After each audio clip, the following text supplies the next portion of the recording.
Okay, so welcome back to the session. Now we have Professor Yossi Shain. Yossi is going to be speaking on the new Jewish dilemma after October 7th between power and victimhood, apropos of the conversation earlier. Yossi has been affiliated with ISGAP for many years, which is a great honor. And I was actually, thanks to Yossi, a research fellow at his center at Tel Aviv University for years, and have sort of been working in his sphere for decades, yeah. So Yossi is an Israeli lawmaker. He was in the Knesset for a while, and a professor of political science. He was the head of the Department of Political Science at Tel Aviv University. He was also at Georgetown for many years, and he ran the diplomacy program and was the head of the Abba Eban graduate program in diplomacy at Tel Aviv. So really an international scholar. He served on the board of special advisor to the president of Brandeis University for a while. He was the head of Vatat, which is the Ministry of Higher Education in Israel. So really a leading scholar and thinker. Thank you so much. On these issues. So Yossi, thanks for being here again. Thank you, Charles, very much, and thank you for being here. And I want to commend you, Charles. I've been following ISGAP, as Charles said, and been involved for many years, like some of you. And Charles' tenacity and dedication to this issue, and he never yields and he never give up, despite sometimes even my own criticism of some issues. You know, we have debates. You? No. But I admire your really your commitment, which is always really remarkable. My talk today, my comments, in fact, you've been listening to lots of lectures already, and you can see there's kind of like a sense of urgency about anti-Semitism and about the position of the Jews in the world. And we are in the midst of also an avalanche of sorts as a result of October 7th. And my attempt this morning is really to make some observations, the way I see it, why we are in a difficult position in many ways about explaining and seeing the real dangers that we are facing, and also what are the possibilities. I will begin by saying that Charles didn't mention, I've written this book called The Israeli Century, which came several years ago, and the events are very fast. It came out in English 2 years ago by Simon Schuster, and it came out in Israel, was Israel's #1 bestseller, in fact, not to celebrate it, but basically sort of like making an argument that everything which is happening to the Jews in many ways stems from the fact that sovereignty, the state of Israel, is now informing almost everything that is Jewish, which is for a variety of reasons, but primarily because it's the epicenter of Jewish life, which is kind of unique, historically speaking, and I show it, I don't want to get into it, what happened to the Jews when sovereignty informed their life from the first temple on. The book deals with the first temple time, as much information, but a lot with the second temple. It's a Jewish history, kind of like questions, and all the way to modernity, but it's a very important factor right now that it doesn't matter how you count the number of Jews, where they are. Certainly the gravity of the things that are happening because of what is happening in Israel. Even as we watched the movie yesterday, and we saw the event of October 7th, and there was an October 8th, which was kind of like over there and over here, and it's both kind of like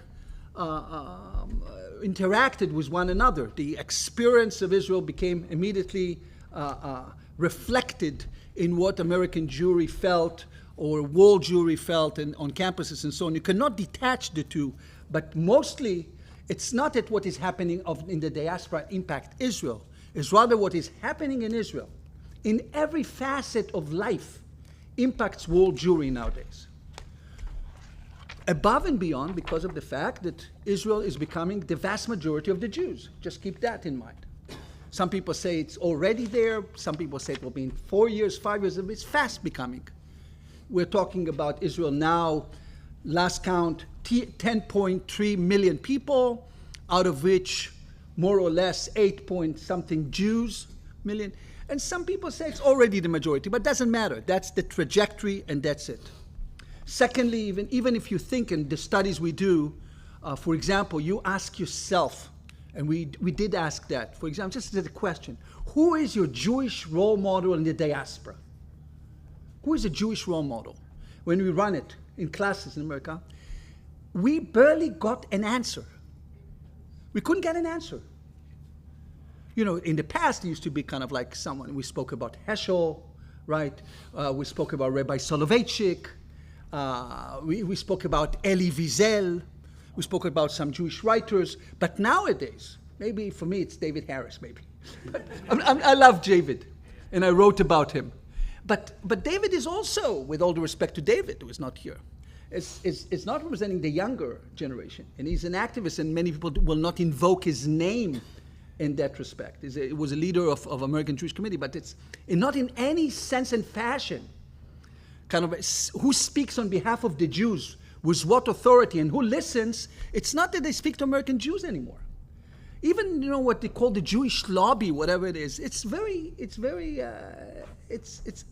not defined, let alone united in that respect. On the contrary. So everything stems from what is happening in Israel, and that is a very important factor. The second point has to be made. The very notion of anti-Semitism, the very notion of vulnerabilities, are a language which is usually attached to the diaspora. Anti-Semitism attached to the diaspora. To Israel, what is attached is the sense of power. Israel is defining itself, defining its ethos, defining Zionism as getting rid of the vulnerabilities and the sensitivities of victims and so on. We are taking history in our own hands. So this is the country that in 12 days will defeat Iran, will have knocked down all the leaders of Iran, will wipe out Syria, will wipe out Lebanon, will wipe out Hamas, wiping out. We are wiping out nation. As opposed to the Jews who are crying about being wiped out, who are being attacked. Two different kind of like collective mentalities. One is, now what happened on October 7th, of course, was a very important moment in that respect, because suddenly we started to talk about a second Shoah. Suddenly the Jews became vulnerable. The fear that we lost our power, the fear that we have been exposed, the fear that since that we kind of said never again happened. And that's something which was unimaginable, was kind of like almost like a traumatic, not only the trauma of the 7th of October, but the trauma that this can happen in Israel, that we will talk about people being kidnapped. Jews can be burned in their own homes in the kibbutzim. Women can be raped. We saw, this is unimaginable. This is the failure of Zionism. And that's why it has to be recovered very quickly. Because, as they said, never again is now. And so you move from total victimhood to total power, to the idea that we are now kind of like quickly will re-emerge as the empire of the world, or at least the Middle East. That we are, who can do that the Air Force will move in the skies of Iran and have free ride to bomb sort of all the nuclear sites, of course, with the assistance of America in the end, but basically all those kind of like heroic deeds that you see. So this is something one has to understand, let alone, of course, the wars that we fight and being criticized for overwhelming power in Gaza and so on, what is happening now. Not only that, the reverse of language from the people who suffered the Holocaust to the people who are perpetuating genocide. Not on, this is what it's all about. Omer Bartov, like the Israeli scholar who sits in America at Brown University. Israel is becoming in his class, and I'm getting phone calls from students in the class and sending me in the class. Said, look at this, it's quite amazing that the typical model of how to study genocide as a case study is Israel now. You say, God is this is quite remarkable. So we live in a very, very important moment to understand the relations between the power and the notion of what I call victimology. Because we hear stories here and empathy, and we want to have, we just heard David's wife, this beautiful presentation, and we see the movie, we see the vulnerability, we see all those demonstrators of global jihadists and global intifada, and we know there's threats, we know. But at the same time, there is a perception out there, and not only perception, there is a claim, let alone a claim inside Israel, which we will discuss in another session we'll talk about, of total power and the right to annihilate other people. As Dov Lior, the major rabbis of the ultra-right in Israel, of Smotrich and Ben Gvir and so on, are not anymore Rabbi Cook and the son of Rabbi Cook. I will talk about, but rather new rabbis who advocate genocide. That's what they advocate.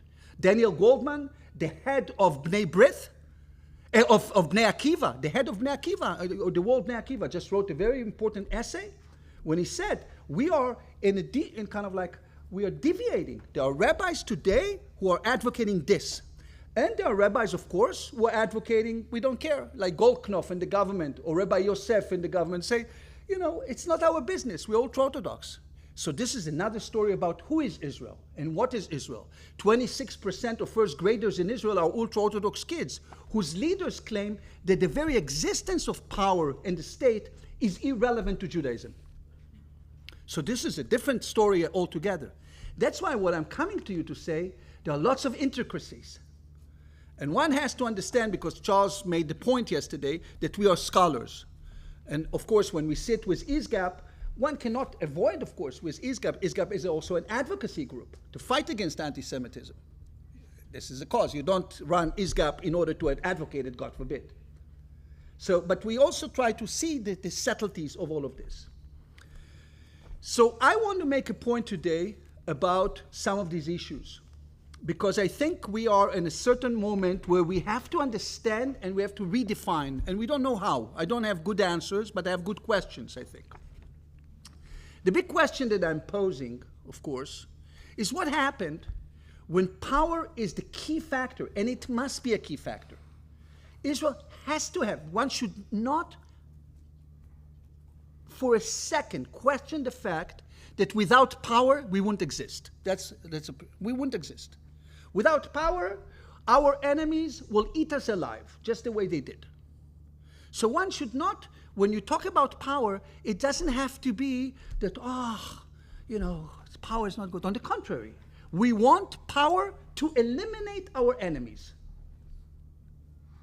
And we want as much power not to be surprised by our enemies, because we know that they, as we mentioned before, we see what they do to the Druze, we see what they did to us. We don't have any kind of kumbaya ideology. We don't have it. This is not for us. I'm also, as he said, I was a member of Knesset. I'm a member of a very right-wing party. So I'm not kind of like a wishy-washy liberal coming to tell you, look, it's not my agenda, just so you know, to identify myself. I'm a scholar first and foremost, 40 years in academia, but I was called upon because of I was advising the prime minister, I was advising the foreign minister, I was advising the chief of staff of Israel, so I've been there. So I've seen, as a scholar, as they called me.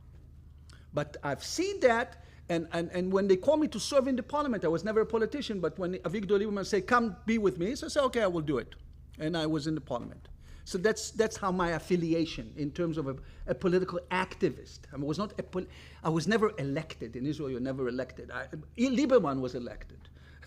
I was benefiting from his election, and aside from my late mother who voted for me, no one voted for me. No one voted for me. And I mean it not, I don't have constituency. So it's like a party system. One thing that I have observed, and I've traveled the land, and I've traveled America, I've written about diasporas. My expertise is on diasporas and international affairs all over the world, and of course the Jewish diaspora and so on, all over the place. There is one thing that is related to over here in the diaspora, and one thing that is related over there. It's a totally different reality. Sometimes they interact, sometimes they're not. Let alone that even in America, it's bifurcated. It's not the same diaspora. Not everybody believes the same. And we have like Orthodox, we have liberals, we have different parties. There's like lots of variation in this. So therefore, the vulnerabilities have to be defined. The big question, of course, is when we all understand as Jews intuitively the danger. And the danger doesn't always present itself in the same manner. It doesn't present itself in the same manner. Secondly is the question of what we call mutual responsibility, arvut adadit. There's a concept of kol Israel arevim ze bazeh. All of Israel are responsible for each other. This is a big question. Are we really responsible for each other? In Israel, we have a big issue of the ultra-Orthodox refusing to serve in the military.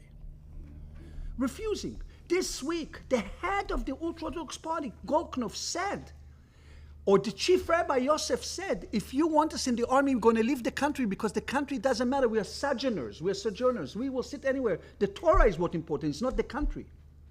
And Golknov said, it's not our war. As he interviewed, it's not our war. What do you want from us? Don't give us these issues about the fallen soldiers. It doesn't belong to us. Can imagine. So one has to understand, and I know sometimes because we want to see this kinship ties, this notion that we are all in the same boat, we are in many ways, because the outside world doesn't see these differences many times. They don't see these differences.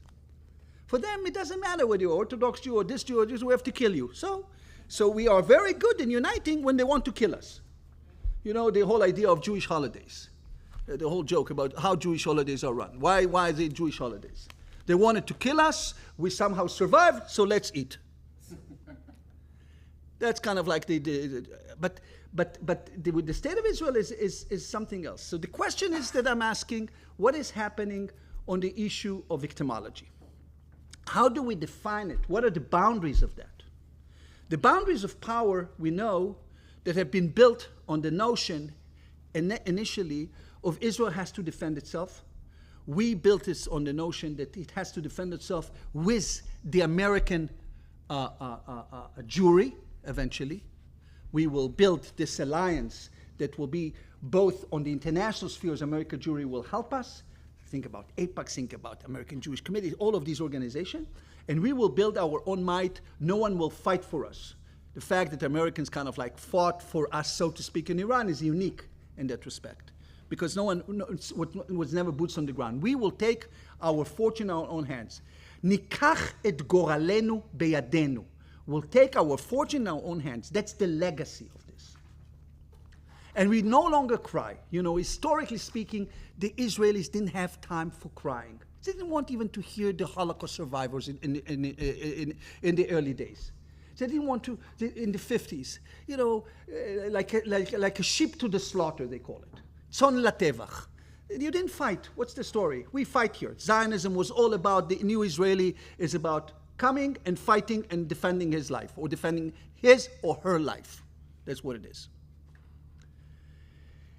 So once you have power, it's becoming more and more difficult to accept, to receive sympathy and empathy for your vulnerabilities. And the more you have power, the more your vulnerabilities are questioned, at least. Because can you say, okay, how much power do you need? This is the question Israelis always ask. How much power do you need? And then you say, we need so much power because we cannot allow them to have a Palestinian state, for example, which I think they should not. This is my position. Because they will threaten us, they will kill us. So we should not. We should not allow Hezbollah to be there because and people say they don't get it always. Like, how much power do you need? Because then the power becoming overwhelming power and interpreted as an imperial power. And as you said, Edward Said said, this is like kind of like and then they create the other side as the victim. It doesn't generate this kind of sympathy. And I think here we have to understand that indeed we are in a position, because of sovereignty and the centrality of Israel, that the empathy and the sympathy and the idea of generating this kind of notion of victimhood, if not depleted completely, is being eroded, massively eroded. Let alone because in our idea of justification of power, we used to have the Holocaust as the key factor of understanding what does it mean to be lacking power. The Holocaust found the Jewish people with no power whatsoever. And as a result of that, they were completely eliminated. They were completely destroyed. And this is a legacy of modernity. In the Jewish history, there was other stories and so on about power, about destruction and exile and so on. We're not going to get into everything now. But this is one point, to think about the deficit of victimology. This deficit is also creating deficit in terms of empathy, in terms of explaining your cause. And that's why you also see a division, in my opinion, between the explanation given by the diaspora, which is the explanation given within the surrounding of the diaspora. Diaspora Jewry speaks from the point of view of emancipation. How can you single out as Jews or attack us as Jews on campuses, wherever it is? We are citizens of America. We're citizens of Britain. We are citizens of France. We are, as opposed to the question of attacking Zionism. This is the division that is being done about the sovereignty of Israel, because the sovereignty of Israel is accused of using overwhelming power, of occupying the Palestinians, of occupying the Arabs, of taking the land which doesn't belong. All of these argumentations. They're trying to separate the two. And we always argue the two of them are interconnected, cannot be separated. Someone said it. You said it, I think, that Zionism and this cannot be separated yesterday. David Harris. They can no longer be separated. But the people try to separate it because they think these are two different realities in terms of their minds. So one has to understand, what does it mean? The second is, how do we react in accordance? You have to understand that initially Israel didn't deal with anti-Semitism. Anti-Semitism was given, so to speak, to diaspora organization to deal with. I remember very vividly in two occasions. One was with Menachem Begin. When Menachem Begin came to sign the idea of the accords with Egypt, and he was approached by, what's his name, the head of the ADL, Abe Foxman, and said, look at they're running this series on Egyptian TV that were kind of like depicting Jews in the most outrageous manner. So Begin, who was really had the conscience of the Shoah, was really being kind of like a Jew, not only an Israeli, Begin, said to him, it will work itself out. This is something that will work itself out. The second, I was invited by Ehud Barak, who became prime minister. He called me to be advisor to the prime minister to the diaspora affairs. And then he appointed Malkior as Minister of Diaspora Affairs. Immediately I left the country that day. It was August 16. I got an offer from Georgetown. I said goodbye. Before I took office, I left. I said, you don't need a minister and an advisor. Goodbye. And I thank God. Good choices. But I remember that they went into the Dearborn Conference. And Malkior wanted to go to Dearborn Conference to defend the Israels, to defend against the anti-Semitic spew that went in South Africa, singling Israel as the only country that abusing human rights. And again, the ADL and others say, let us go. It's our job. We talk about anti-Semitism. Israel is talking about power. We talk about victimology. There's kind of a division of labor in that respect. So this was before, but no longer in many respects, albeit you don't hear today, there's a minister in Israel for anti-Semitism, Shikli. Who knows who Shikli? Shikli goes to see Urban. This is his hero in Hungary.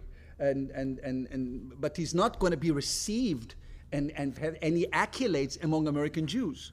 For that matter, among British Jews, let alone French Jews. We will not. I know it. He was also my student. All of them were my students. Yeah. Huh? My God. So what I'm saying is the idea of victimology became, of course, after October 7th, once again, an articulation of the Jews. Israel suddenly became Jewish. Israel and the images were so horrific that people started to understand. And the ripple effect, what we saw in the October 8th movie, was so quick that people thought that this kind of like interconnected again. And yet very quickly they wanted to separate the images. They didn't want to have the same images. Yachad Nenatzeach, this was the sticker on all Israeli and this is still the idea. Nitzachon Muchlat, a complete victory. We don't gonna take hostages anymore. We're gonna wipe everybody out. We're gonna kill them all because they came to kill us. Rise to kill.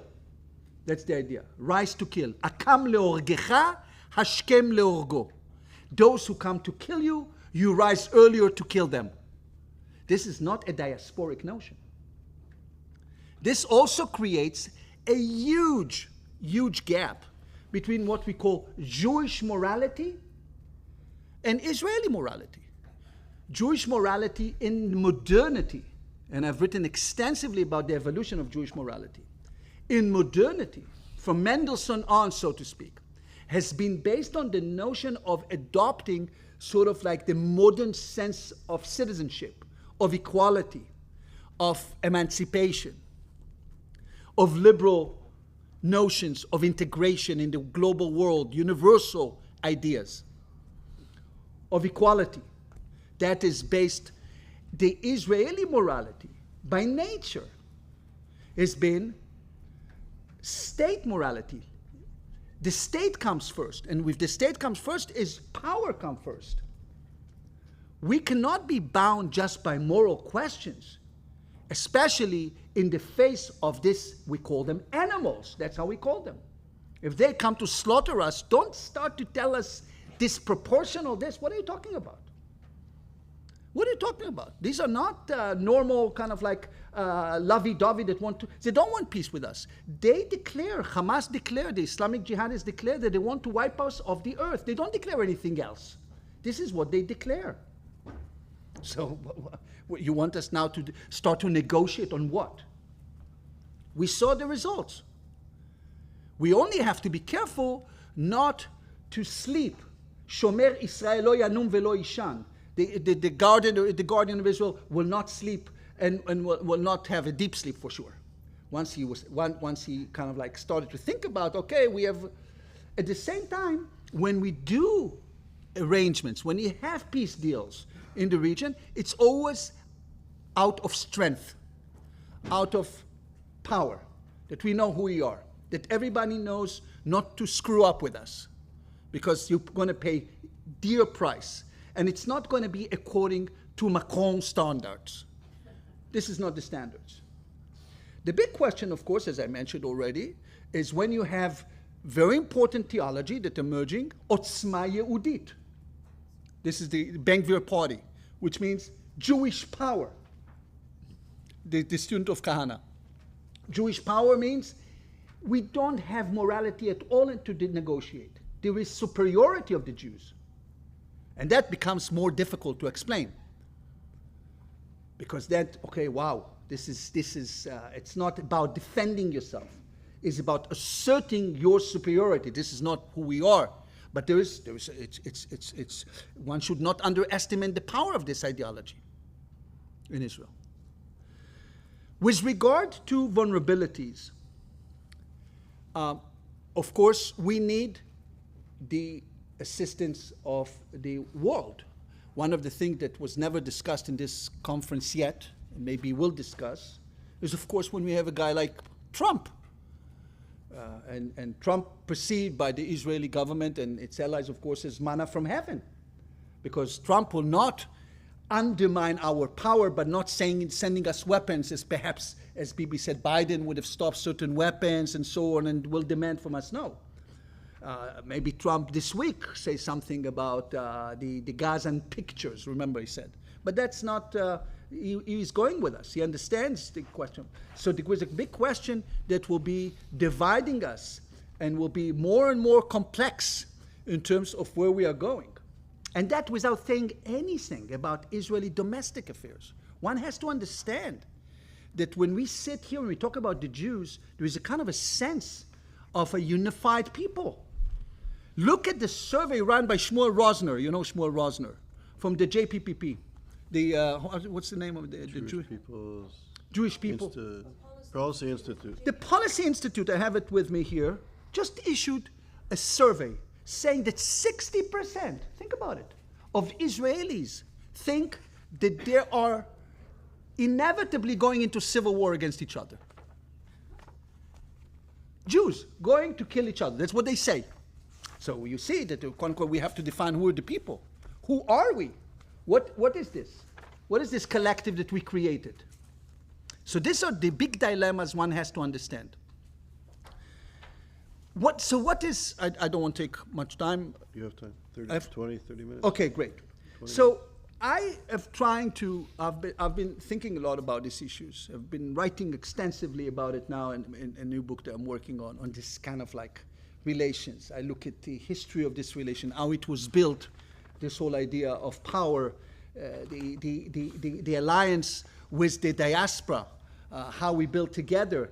Because the notion of power in America was built in the diaspora along the notion of American power, along the notion we're going to have Sharansky of American power vis-a-vis the evil empire.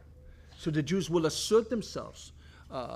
What's his name's book, Chutzpah, so to speak, Ellen Dershowitz's book in the early 90s. Or the editor of Goldberg wrote Jewish Power, which means we are no longer it's not about shande, it's about chutzpah. It's not about kind of like staying aloof. We are in this country, in this country in America, over here, we're going to speak up, we're going to unite in order to coalesce for the sake of our brothers and sisters in Israel. Because Jewish power is always suspect. It was always invoked. Even when Jews had completely powerless, they always spoke about them as powerful. Think about it. The legacy of the diaspora, that the Jews were always powerless, but nevertheless was always spoken as powerful.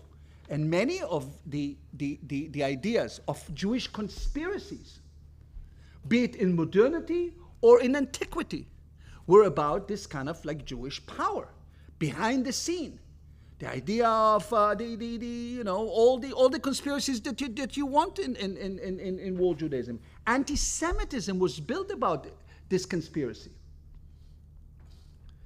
Notwithstanding the fact that we were completely powerless, even in World War I, as David Vital in his magna opus on Zionism explains.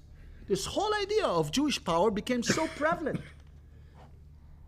that is kind of like in Russia and this, because but it was always with suspicion of betrayal, of people they do not belong, as insiders or outsiders.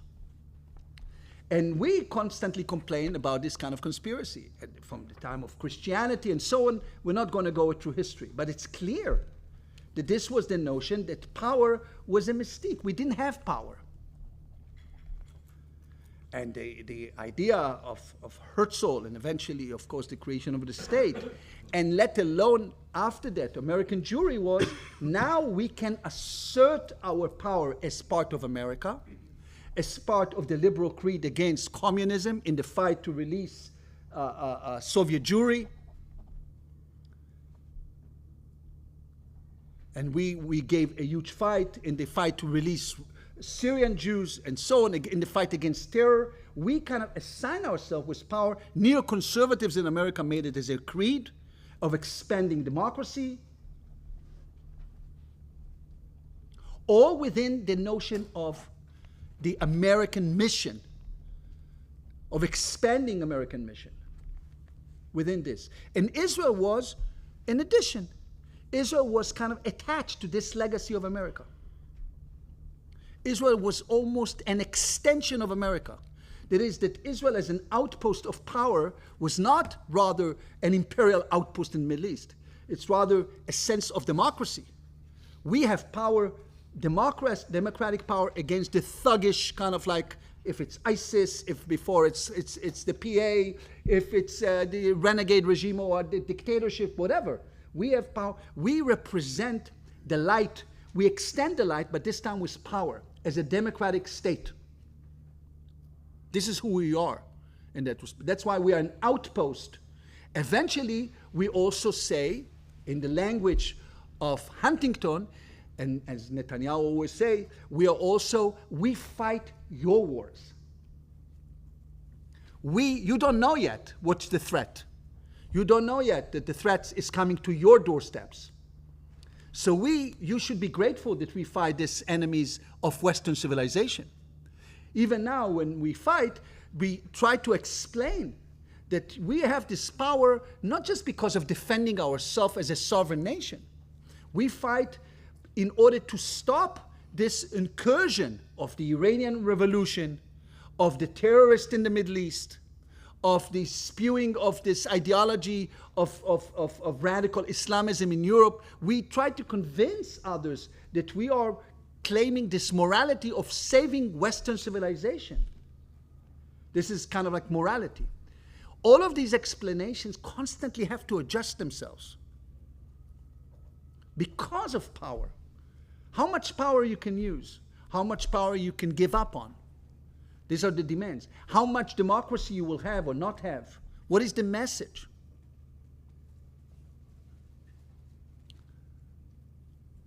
So this is quite confusing.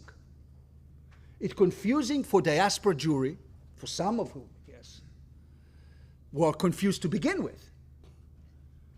I'm not saying it is pejorative. They're confused to begin with, because what is their affiliation? They are like Jewry that is not part of the Jewish nation. They are part of the Jewish clan, so to speak. And it's confusing also to some Israelis, as I said, perhaps the ultra-Orthodox Israelis I mentioned, who don't see their theology as related to this notion of power, but rather as theology as Jews who, for ultra-Orthodox Jews, it's not the question they found a safe haven. Maybe they did, but in terms of the ideology of the parties, I spent 2 years of my life sitting in, really running from one city to the next, from Bet Shemesh to Elad to Modi'in Ali to Beitar Ali, just to study this kind of, to see what is the case. What belongs to me, what does not belong to me. That's why I'm not surprised. Or also as a member of Knesset, as a member of Parliament, to see, because as you know or not, some of you may not, but the trajectory of population in Israel, that the ultra-Orthodox is a large community. It's the largest community in that respect, because the 74-year-old ultra-Orthodox man will have on average 60 offsprings.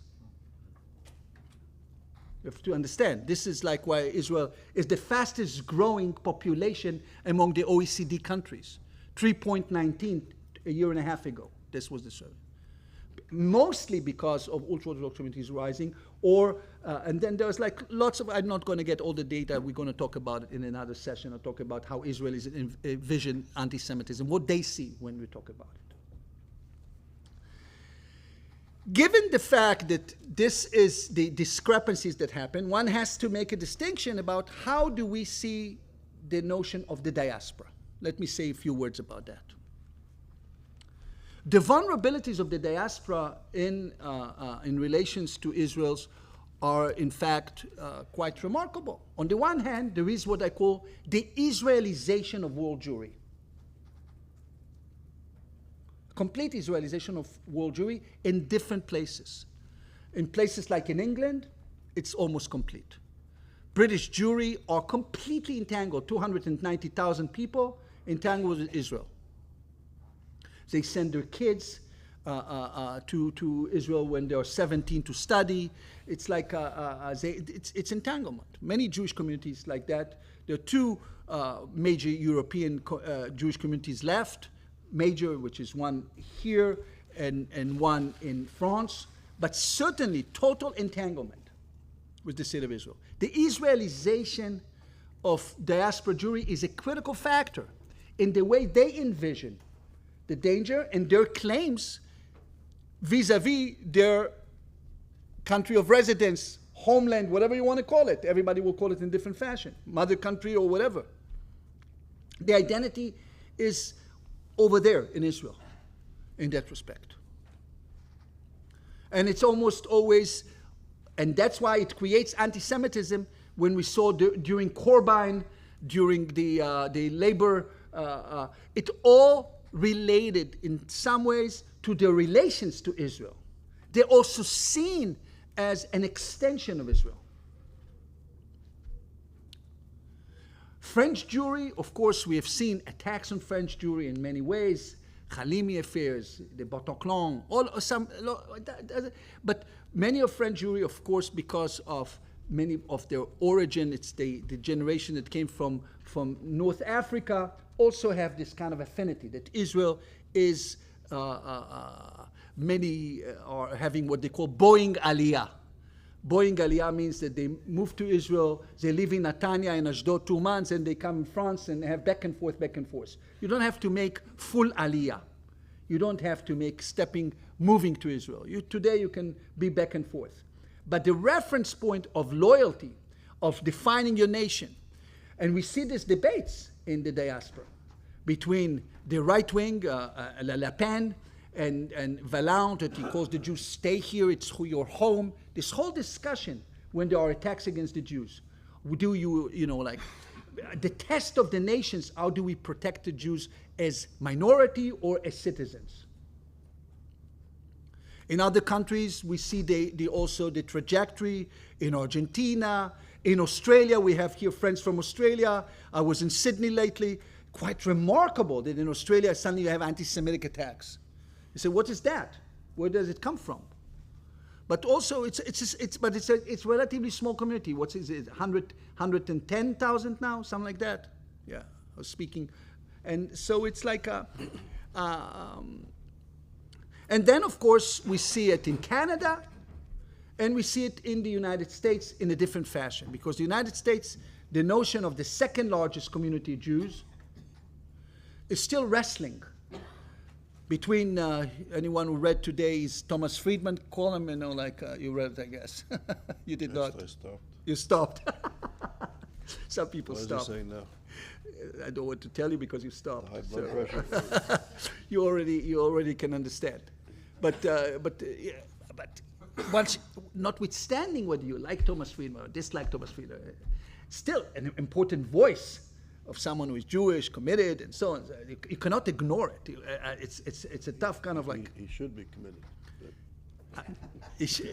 I'm saying it should be committed, yes, but it's different stuff. No, you cannot ignore it. Yeah, and think about it. It's quite interesting. This is kind of like a footnote.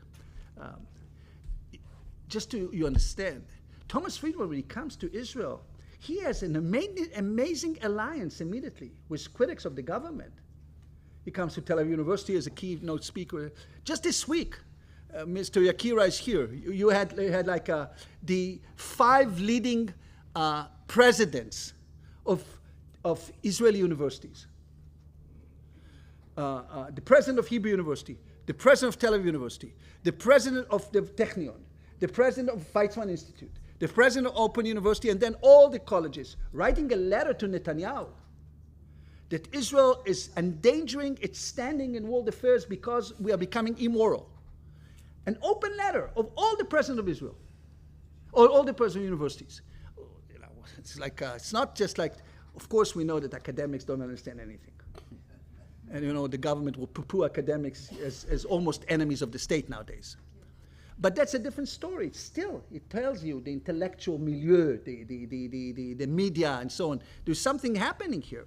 So we have to understand that this discrepancy between diaspora Jewry in Israel is in some ways is growing, and yet it's becoming more and more because the entanglement is very clear. Anti-Semitism is related to what is happening in Israel. Could not be. It's being built on other issues. It's building on biases and hate, on all kind of like historic narratives, whatever it is. But it also relates to Israel. And as I explained, it puts Israel about the dilemma of Israel is how to create righteous power. What is the vision of creating righteous power?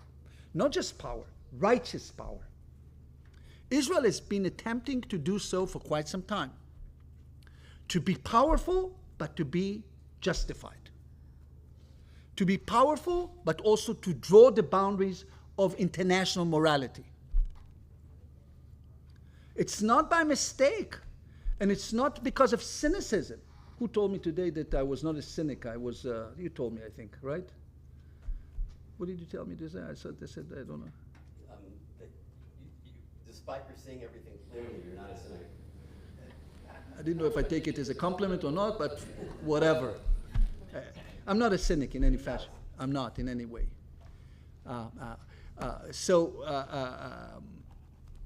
We have to understand that this entanglement also requires understanding what is righteous power. How much should we use power? What are the boundaries? There are several issues that are related, because if we establish, and I think we should establish, that Israel can no longer speak as a victim.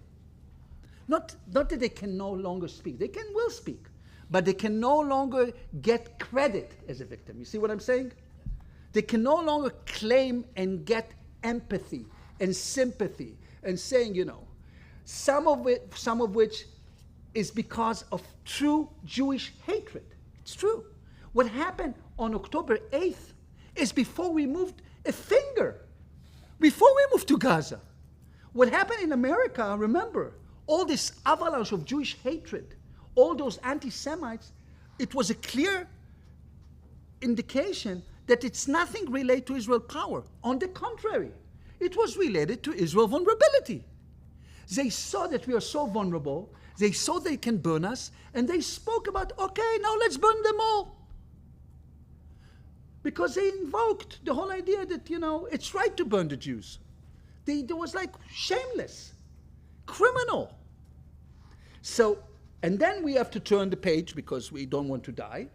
This is the theory of Jews. We no longer die, just like to die. We don't give our second cheek or whatever. We're going to fight. And when we fight, the big question is how to create righteous, what are the parameters of righteous power?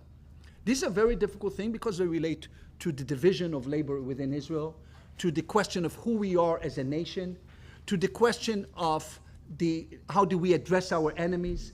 Can we have geopolitical arrangements with them? One thing that we always wanted, in many ways, notwithstanding structurally, I'm not talking about the agency. There is a structural analysis, there is the agency. Thomas Friedman is no longer dealing with structural analysis. For him, there is only one agent, which is Netanyahu. Netanyahu is the villain, and that's what he said. And in many ways, because Netanyahu identifies himself with the structure, has been in power for so long, so l'état c'est moi, so to speak, in many ways, and he called the state the deep state, and even the army was the enemy, and the courts are the enemies, and everybody is the enemy, but his wife is not the enemy, everybody is the enemy. Only his wife and his son are not enemies. They are, of course, allies. But this is what it is. This is the debate within Israel, and I'm not want to get into Israeli politics. But certainly the country has to define itself. What are the boundaries? These boundaries of what is Jewish morality will be defined only within the state of Israel, I say. Israel is defining what is Jewish religion, the boundaries of Jewish religion. There is no new theology in the diaspora whatsoever. If there is, it's in the margins. And the old Jewish theologies, if it's the liberal Jews or so like the Reform movement, it's going to be weakened over the years because it doesn't have the power that the Israeli state, the notion that we hold on to the patrimony, to the state of Israel, to the land of our forefathers. So Israel will define Jewish morality. And in defining Jewish morality, it will no longer be enough to define Jewish morality on the issue of power. It has to be defined, Am Yisrael, Eretz Yisrael, Torat Yisrael. What are the boundaries of Am Yisrael, the people of Israel, Eretz Yisrael, the land of Israel, and Torat Yisrael? For many of the, let's say in Israel, of the right wing, like Makor Rishon, the editor of Makor Rishon is Segal. When he wrote an editorial piece, and he talked about diaspora Jews, that's how he said. He said, let them sink, let them drown. And Rabbi Druckmann, who died, said, how can you say it? They're still our brothers and sisters. And he said, but these are liberal Jews, they will not be able to survive. They don't have tenacity as Jews. As David Harris said, they're a la carte.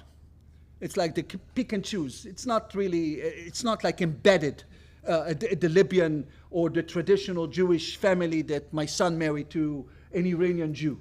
You wake up in the morning, you're Jewish.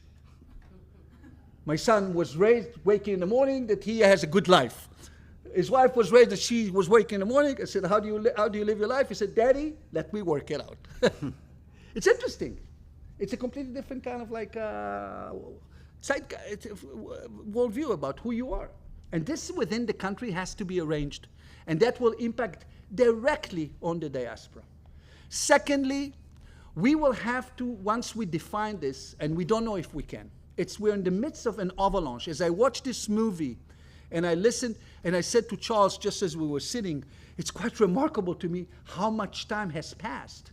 Because the picture that you see, and the reaction that we have to this calamity of October 8th on American streets, now suddenly it's coming back in a different fashion because of what is happening in Gaza. So every day something is being rewritten. And it's all rewritten because of what is happening over there. It's also been rewritten in some ways, interesting enough, we didn't mention it, because of Mr. Trump, who is calling into question how the academy has behaved. To what extent the academy has abandoned the Jews. It was Harvard or was Columbia but how long it will be that really will have any administration will start to call into question about anti-Semitism. How long it will be that it will not be kind of like such an important issue for the American decision makers in this kind of environment in America, let alone, of course, in Britain and so on, only in times of really duress when the Jews will be attacked, whatever. But it will not be meaningful in defining what is the new Jewish morality. Last but not least, when you have structural analysis, as I had trying to draw, and I didn't get into the history because I didn't want to, I want questions more. I'm finishing, 1 minute. I think it's incumbent also on us, and ISGAP is doing a great job because ISGAP is trying to do between, with the studies on Qatar, with the studies on Georgetown. I've been a Georgetown faculty for decades. Charles didn't mention I had this dual appointment, Tel Aviv University and Georgetown. At Georgetown, I was exposed to the Center for Christian-Muslim Understanding of Esposito, which I called when I was invited to Congress, called the Center. I do an exposito. The Center for Jewish Christian Understanding, I called the Center for Jewish Misunderstanding. Because you had that. And you have, of course, in the same time at Georgetown, you had the Nostra Aetate, you had like the reconciliation with the Jews, completely different stories. You ask Israelis what Nostra Aetate means and what the Christian church, they don't know.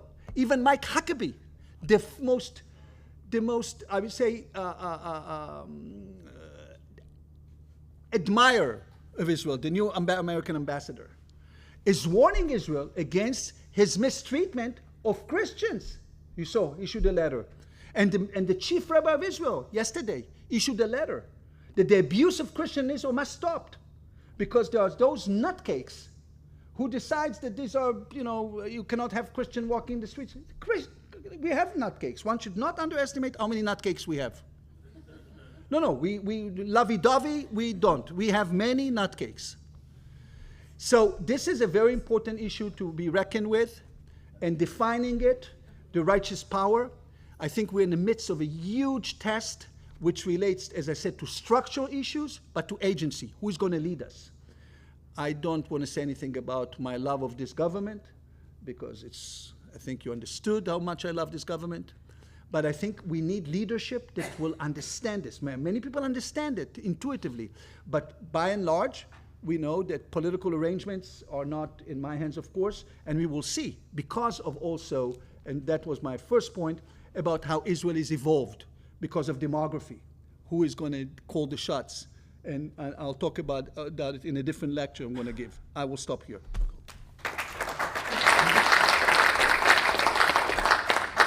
So Yossi, thank you. I'm going to start off with some questions. I know there's a lot of questions. I'm going to start off. First of all, thank you very much for the tour de force. Thank you.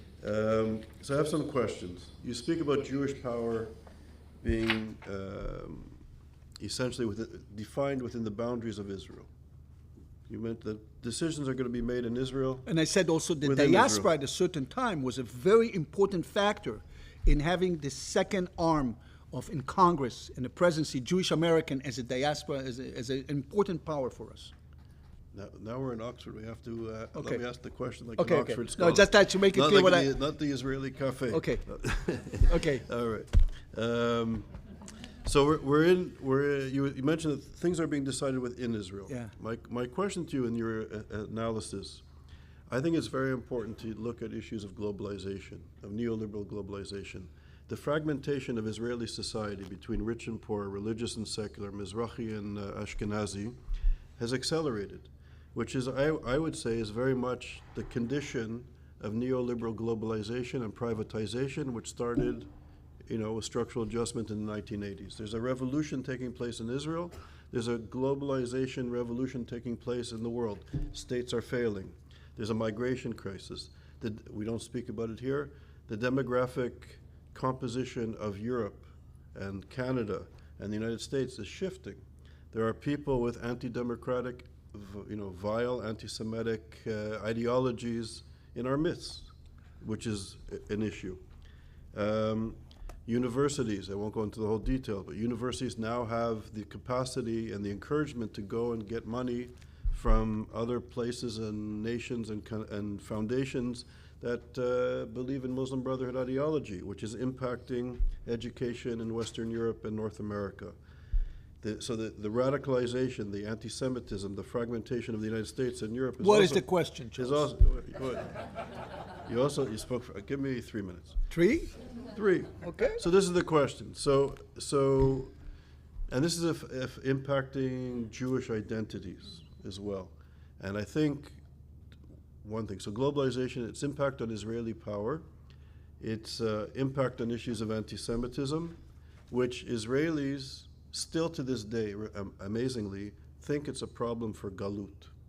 And I think this is a structural, strategic problem for Israel, because all the people in the West that are being educated in this anti-Semitic discourse are going to be the characters that you need to procure weapons. I'll tell you one thing, because wait. Take notes. That's one. Give me the punchline. Okay, that's one question. I also found it remarkable that you. This was not a question; was a statement. No, I'm asking you to comment on globalization. Okay, on globalization. Okay. And does it play a relevant role in your assessment? Okay. Yes. That's the question. Number 2, you said that on October the 7th, which is remarkable to me, and I don't know if you meant it, that Israelis became Jews. Israelis became weak on October the 7th. Yes. This, to me, is the epitome of Jewish identity versus the identity of Galut. Weak versus strong. Interesting. And I just want to say one more statement. Jewish ethics, and we're having this project on Jewish consciousness. One of the intellectuals that I am influenced by is Emmanuel Levinas. On the one hand, Levinas says, ethically, that in order to be human, we become human when we see our face in the other. The instant we see our face in the face of the other, we're human. This is Pirkei Avot, this is Talmud. We need the other to be human. Profound. But he also goes on to say, this Jewish guy, that, and based on our teachings, that when you're faced with a social movement, a reactionary ideology that does not perceive the other as fully human, like the Muslim Brotherhood sees us as emanating from apes and pigs and urine of donkeys, you have to obliterate it physically. You fight it. This is Jewish ethics.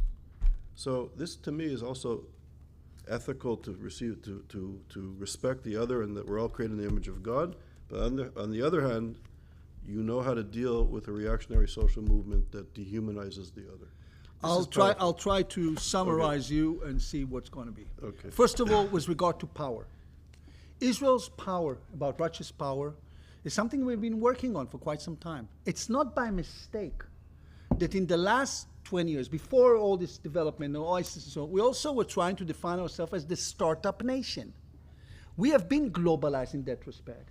And the big debate in October 7th, remember, was how can it be that the startup nation that knows everything, Shmone Matayim, all those units in the intelligence that know everything, miss this kind of like barbarics who are coming? How can it be that we did not guard ourselves against these basic murderers who spent hours in our home and killed us before the state arrived? Well, we have all this technology because we also thought the startup nation is reverberating around the world. Israel's technology is so, the cyber technology, the AI, everything is in Israel, and we are sort of like every company invests in Israel. All the big companies are in Israel. You probably know. My family all work either in Amazon and Google or in Microsoft, you just name it. This is where the Israel, and this was kind of like the idea of the dream of Israelis. The Israelis who were not dreaming anymore about being paratroopers only, but also going to all these technological units in order to have the upperly mobile society that went into $51,000 GDP per capita at one point, which is quite remarkable. So certainly this notion of power was also interacted with the idea that we're not penetrable anymore. We have this technological edge. This is one thing. And of course, you're right. But this is only segment of the population. It does not pervade all Israeli society. It creates tremendous amount of gaps. I was the head of the committee, the national committee that talks about the division between the humanities and the sciences, and introducing the idea of teaching both sciences and humanities together in the government. Of course, and we understand that. But the point is that after October 7th, we need soldiers. That's why people say we need combat soldiers. We can no longer just have people who are cyber experts.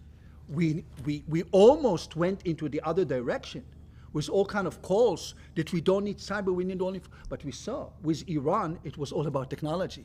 With Iran, it was not paratroopers. It was all our airplanes, it was all our intelligence, it was all our cybers. What we did in Lebanon, suddenly it was an amazing phenomena.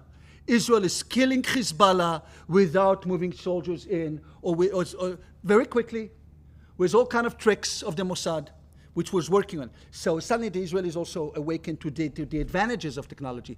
In October 7th, there was only criticism of technology, only criticism of globalization. That globalization hit us hard because we became too cavalier about our power. So this is one thing, and it needs to be addressed. I'm writing about it. It's there. The second thing about, you talked about Jewish morality and Levinas. You didn't read me. I have a whole thing about Levinas, but you should. I brought it to your attention. But I write about Levinas, I know. and I'm talking about the whole idea. There are three components in Jewish identity, historically speaking. One is Israel is Am Levadad Ishkon, a people who dwell alone. And that's why it's like, it's from God that we are being hated. We are always being hated. We are people who dwell alone. They will hate us notwithstanding. This was the legacy of anti-Semitism. I cannot talk about everything. The legacy of anti-Semitism, one time it will be religious, one time it will be this, the other time it will be race. They will invent it, reinvent. They hate the Jews. Well, that's how it works. The second was the idea of people like all other people, the normality. That modernity will bring normality, and Israel will be Herzl's vision.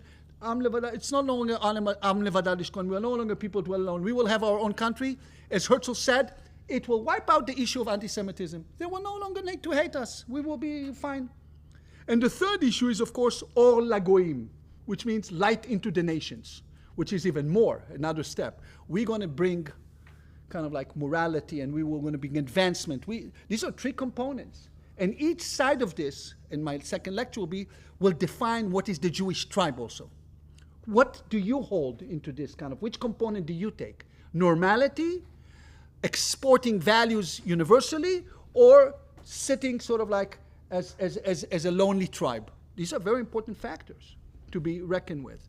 So we have this will be part of the work needs to be done when you define righteous power. I will stop here because there's of course there's so much. I want the questions to be so many. So Batsheva, and then Zahava. Thank you so much.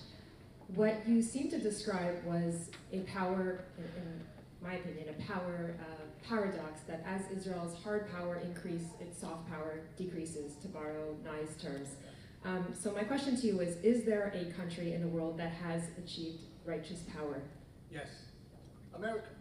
America for a long time, the only indispensable nation, can do only good. This was the notion. So we are a superpower, but it's not like the evil empire. It's not like China, it's America. America, even if we make mistakes, it's not out of an intent to make mistakes, it's out of intent to do good. This is the notion of America.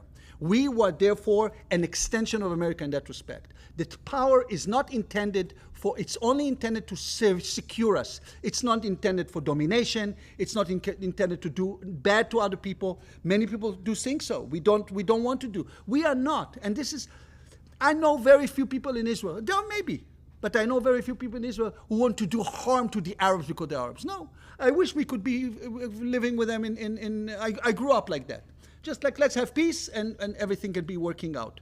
We keep in mind, there are 20%, 21%, doesn't matter, of Israeli Arabs. I see them in the universities. The universities are quite remarkable laboratory, doctors and so on. Think about it. In 2006, there were only 6% of Tel Aviv University students Arabs. In 2020, there was 20% already Israeli Arabs. So we do not have anything against Arabs. We want to integrate, and we want to live in peace with all the Arab countries, with Egypt, with Jordan. Let us extend the peace into the Middle East. That was our mission. And we will also send people to Africa. We'll do good things with our power. We are not intended to be a domineering, this is not the theology of Zionism, on the contrary. So in that respect, we're an extension of America. They want to do good in the world. Sahaba. Thank you, first of all. I'm personally invested in this idea of invested in the idea of righteousness.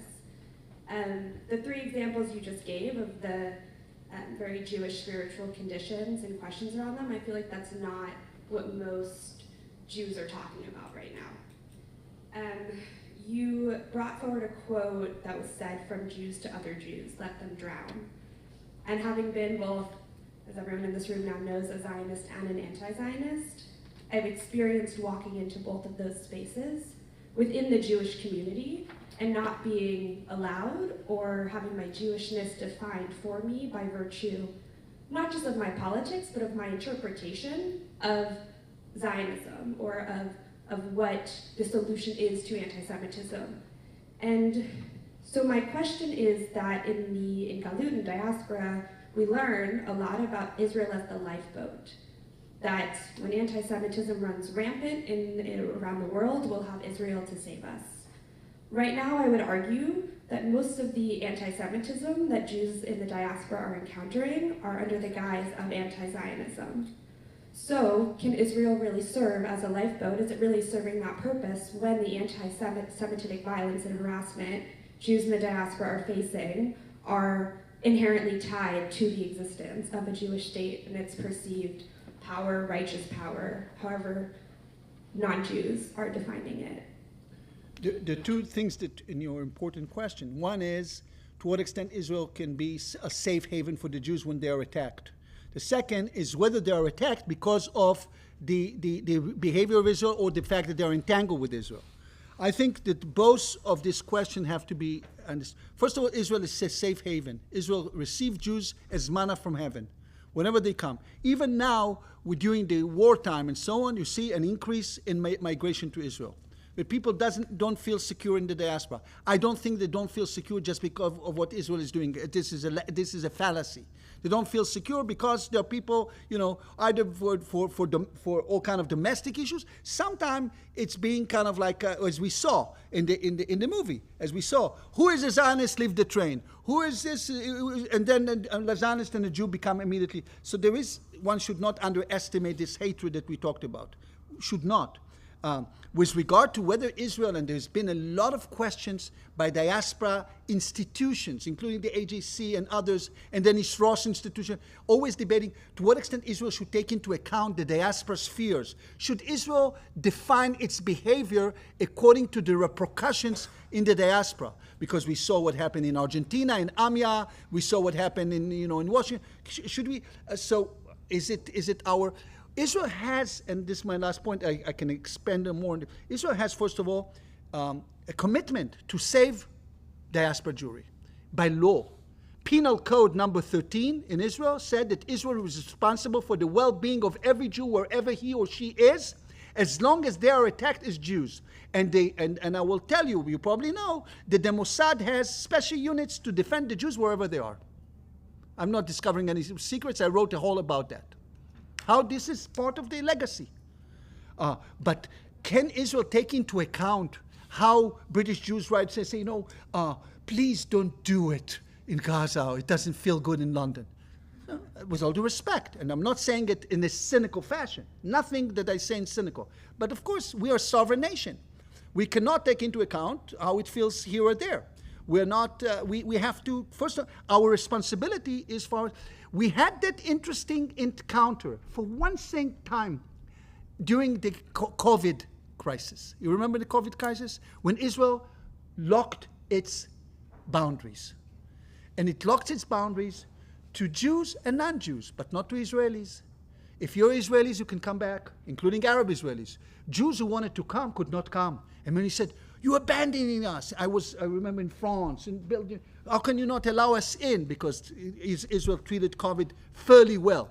But Israel said, we have responsibility, first of all, for Israelis. This is our responsibility. Now, it doesn't mean we don't have responsibility extended, but this responsibility is secondary. So this, it's complex. I don't want to extend more to your question, but your question is well taken. Yes. Thank you for your very empowering lecture, and this is the kind of energy I think, I don't know, maybe we're not missing, but we need for sure the kind of energy. I'll tell you about energy, I must say. Someone mentioned to me, said, a very important scholar said, Yossi, it's all about energy. I said, I remember what happened. I remember when Trump was in the elections of 2016 versus Bush. Remember Jeb Bush? And he said to him, he lacks energy. Yes. So I said, since then, I'm not running for any office. But without energy, you really cannot do anything, especially in Israel. Yeah, so I'll make a short comment and then I'll pose the question. So first of all, when you said, this is from a philosophical side, when you said that the animals are animals, I think they're worse than animals, and here's why. Because animals, and this is Shain has written about it, animals only attack reactively, and only humans attack proactively with the intent to murder. And there's only also this side that only humans can attack or brutalize in a way that has a symbolic meaning to it. So I'll spare the details, but the way the attack was carried out in the 7th, it had certain symbolic elements for people to be in a bigger pain. And I'm from Wrocław University, and we had one, because one of the, I think the Minister of Defense said that we are dealing with animals right after the 7th, and one of our scholars in Wrocław, who's running this Jewish Wrocław initiative, where she shows old buildings built by Jews in Wrocław and so forth, she repeated that, and then there was this whole backlash, but she, as if she said it about all Palestinians, but she only meant the fighters. And I also want to just quickly say that yeah, Trump okay, but then when he said God bless Iran, something. God bless what? It didn't get. He said God bless Iran after the Okay. whatever. That was kind of. I didn't like that. And the question is, because we're talking about how can we rebuild power, like how Israel redefines its standing in relation to power. And my question is, because I think this is exactly the same question for Europe right now, which Trump has elevated now because of his talk about how he will stop support, how the US will stop defending Europe. Now Europe has to defend itself. And whether do you see, because I think it's crucial for Israel and Europe to kind of work together in this rebuilding of Europe needs to rebuild itself as powerful without the US. And how do you think that these two, Israel and Europe, can work together to achieve this thing? Thank you. I'll answer very quickly. It relates also to your question about soft power, which I didn't give you a full answer about soft power. Joe Nye, our colleague at Harvard, of course, introduced the idea that we have to use not only power, but soft power, which is mostly kind of diplomacy and goodies and so on. So let me give you an example, which is right now we see it. What does it mean, soft power, now with regard to the humanitarian needs of the Gazans as we fight the war to eliminate Hamas? There is a kind of an understanding. Think what I'm saying right now. I didn't think about talking about it, but think about it. All the leaders of Europe, this is our advantage, and I was speaking about it, I'll tell you where, and others have argued that Hamas should not stay there. That's it. Hamas cannot stay. From Biden to Trump to the Chancellor to Macron to the Prime Minister of Britain, everybody said that Hamas. So, okay, if you agree that Hamas cannot stay, I said, okay, how can it be that in November of 24, Netanyahu and Mr. Gallant were charged by the International Criminal Court, the ICC, and issues arrest warrants against Netanyahu, former defense, for crimes against humanity. That's what they issued. So we're in the bind here. What do we need to do? I was now I can tell you I was in the team of the foreign minister of the defense minister Gallant. I was one of this team. I didn't make. It's you're recording it. Okay, it's not a secret, but it's not nothing dramatic. On the team, there is a team. One should not exaggerate his or her role because it's really a minor role. But I was on the team. He asked me about the day after. So certainly we were dealing with this issue about humanitarian corridor, what needs to be done, how to do it, who will do it, the Emirates, the Egyptian soldiers. It's a tough job, as opposed to the idea that we will not deal with it. You can make mistakes, you can make terrible mistakes, or you can avoid the question, And these are small things that are done because of the discrepancy. On the one hand, you want Hamas not to be there anymore. And on the other hand, he said, okay, what do I do? If I give food, Hamas will take the food. If Hamas takes the food, it's being strengthened. It's being strengthened, and the Palestinians are starving. If the Palestinians are starving, we are starving the Palestinians, and we are committing genocide. So what do we do here? These are tough dilemmas. One should not underestimate how tough these dilemmas are. Can they be treated in a different fashion? I think they can. I'm not giving any grades here. I think they can, and there's a huge debate about it. You probably read about it. I think, but it also begins with the notion that we understand what soft power is, and in Israel they love the word hasbara, so like to explain ourselves. You consider hasbara, it's like it's endless. This word hasbara, as if it's all about our failure to explain ourselves, because we are in any case. Why hasbara? Because we are right. So if we only could explain it, then people would understand that we are right. We can be wrong also. We can be wrong, and we are wrong sometimes, and we do certain things we don't understand. I was representing Israel in the European Parliament as the head of the mission to the European Parliament, and I always thought that Israelis don't understand how to even represent the European Parliament. We made so many friends. I'm not giving myself accolades. Believe me, this is what happened. They send members of Knesset who don't speak English. They send nincompoops. This is recorded, I'm glad. They send idiots. And people say, and say, you cannot talk to them, they're anti-Semites. All of them are. But they are not. I spoke to several, saying, oh, you know what, you're right. You're right, you're right. They came to Israel. Suddenly we had good relations with her. So, of course, you have to do good. Israel did not invest enough in diplomacy and soft power because it invests too much, not too much in the sense, but it puts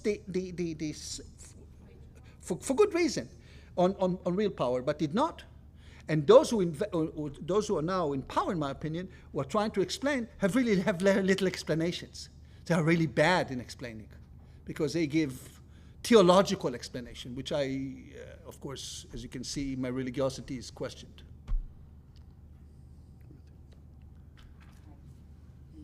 Yeah. In my last 6 months, I have many meetings with particularly Canadian.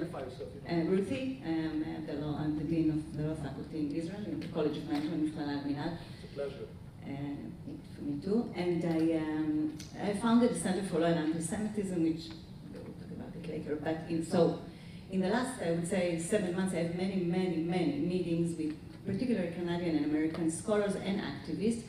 Many of them, including we have many talks here, feel and believe and argue and write about the fact that anti-Semitism, well, of course it's here to stay, but it's not that related as we Israelis, particularly the one who criticize our government, and I feel the same, is not as related and not as shaped by the government of Israel and what we're doing in Gaza. It was on October 8th, the movie kind of showed it was there before we invaded Gaza, etc. And Israelis, again, particularly the ones, of course, in the academy, but all of us who really heavily criticize Bibi's government, and so we feel that many of the anti-Semitism, like the wave, is heavily related or can be diminished if Bibi will, Bibi will grow and the government will change. I'm talking about the Israelis now and the differences. And my question, is, first of all, what do you think about it? Yeah. And whether if the government will change and will have righteous power in Gaza. Yeah. Will it affect anti-Semitism? I think that the two are right. I think anyone who read, 2 years ago, I think we were here with David Bernstein, who gave me his book, great book, Walk Anti-Semitism. Yeah, brilliant book. Sabrina. And I think it is really have nothing to do with Israel in many ways. He talks about this kind of hatred on campuses, what is happening. I witnessed it when when I was there and when I came very quickly after October 7th. I already was in America to see what is happening in campuses. I went to Boston. I was working with the president of Brandeis, Ronald Leibovich, who asked me to be his liaison, and I went with him to see what's going on. We were in Washington for the hearing, and we saw it. So certainly there's so many things that are related to America, so many things that are related over here, that are part of the culture here and the debate. And we see it, how it impacts this discussion. We see it now with all kind of conspiracy theories. I just read about it with, what's his name, the pedophile, Epstein and the Mossad. It's all over the place now. And the articulation of Tucker Carlson, it's here. It's here to stay, I say. Suddenly Israel is looming over there. But to think that Israel righteous power means that we have, because we have such an influence, and there is the process of Israelization of the diaspora, so we have an influence. It doesn't mean that we can overcome all the ills of society here, or the debates, or the challenges that are facing the diasporic, especially the North American diasporic Jewry. Absolutely not. It will be ludicrous to argue like that. But certainly, the fact of the matter is that it's easier. And this is how it has been for quite some time. And Charles knows we talked about so long time. I remember it as a student here. I was a student over 40 years ago here at Yale, and I remember Edward Said coming, and I was like shocked coming from Israel to see this kind of spew of hate toward Israel. I was unaware of it. I came as an Israeli, and I became a Jew in some ways. I was unaware of it as an Israeli, as a young Israeli who came to study here. So it goes both ways. It will impact, but one should not think that whatever Israel does will immediately kill anti-Semitism, this kind of the ill of history. This means that the Zionist architects, including Herzl, probably didn't understand that this is here to stay. Soloveitchik had this whole idea that Brit Goral and Brit Yehud, the idea of that the covenant of faith and the covenant of how do you call it, the covenant of mission, or Yehud. How do you call Yehud? No, it's not vocation. Faith and our mission, whatever. So which means Brit Goral, that whatever it is, we're Jews. As David's wife said, it's there to stay. But there are variations here in many ways. So we're over time, so one quick question from Sabrina, and then we'll... This gentleman wanted also. It's okay. You can go. I'll ask afterward. Don't worry. No, all right, go ahead. Okay. You're gracious. So let's collect two. Gilad, be very brief, and then we'll turn it. We'll have a question too. Yossi. We'll collect two. Very quick. Thank you so much. It doesn't work. I got you. Big clap. Talk loud. My question is about, you've mentioned the Israelization of the diaspora, Yes. which is very, very important in the context of Zionism being the negation of the diaspora. Yes. So I think that there is a symmetry here that is very, very important and relevant to what you said. My question to you, do you not see failure in Israel within the negation of the diaspora? In other words, Zionism was based on the negation of the diaspora. And Charles's question to you, one of them was, I felt a little bit, this is an exemplification. Yes. You negate the diaspora vis-a-vis Charles. But my question is, don't you see failures in Israel when it comes to negating the diaspora? Thank you. I think Let's okay. collect two questions. Very I'll just briefly. write it. Yeah. Yep. And Thank you. I'm Jonathan Foreman. I'm a journalist and a historian. I worked on the big report here on October 7th.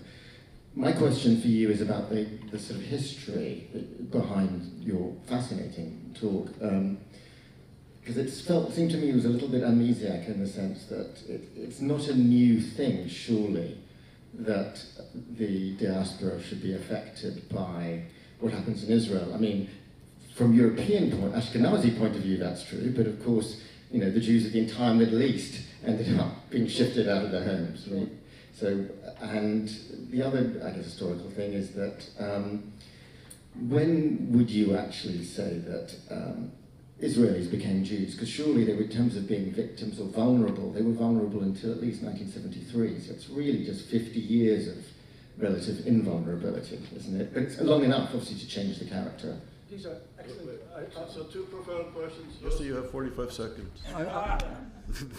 You see, I will do it quickly. Okay. With regard to negation, it was negation of galut as an option, and indeed the Israeli century that I write about is the negation that galut will return. Israel breaks the mold of galut and tkuma. No more. The history has ended. That's what I said. Israel. Secondly, we therefore have not addressed the diaspora as a negation. In fact, from 1950 on, with Blaustein and so on, Walter Eitan came and he said, we're going to have designate American Jewry as a diaspora, not as an exile, because Blaustein stayed to Ben Gurion, we remain Americans. So, of course, we do no longer address the diaspora in the same manner. Even Israelis who left Israel no longer being called Yordim. They don't call them. It's part of the globalization that Charles talks about. So this language has changed dramatically in that respect.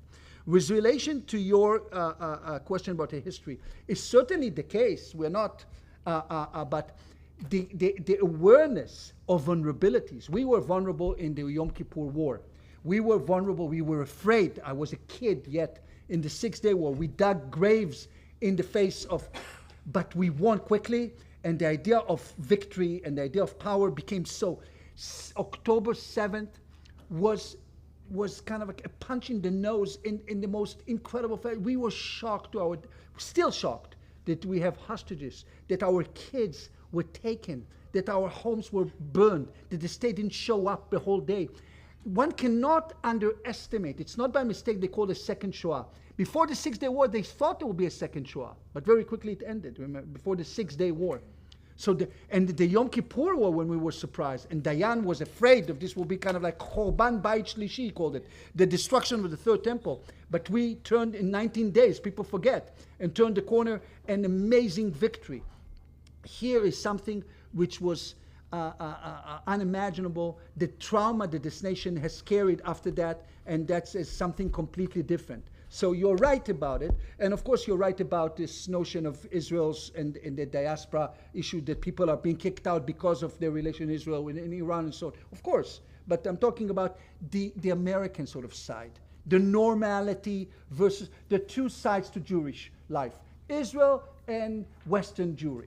The rest is really, doesn't exist if it's in the Soviet Union and so on. I stopped. Okay. It was a minute and a On half. behalf of everybody, Yossi, thank you so much. Important presentation, and the good news is Yossi is going to present again in the coming days. Enjoy your lunch and come back at 2:30, please. Thank you.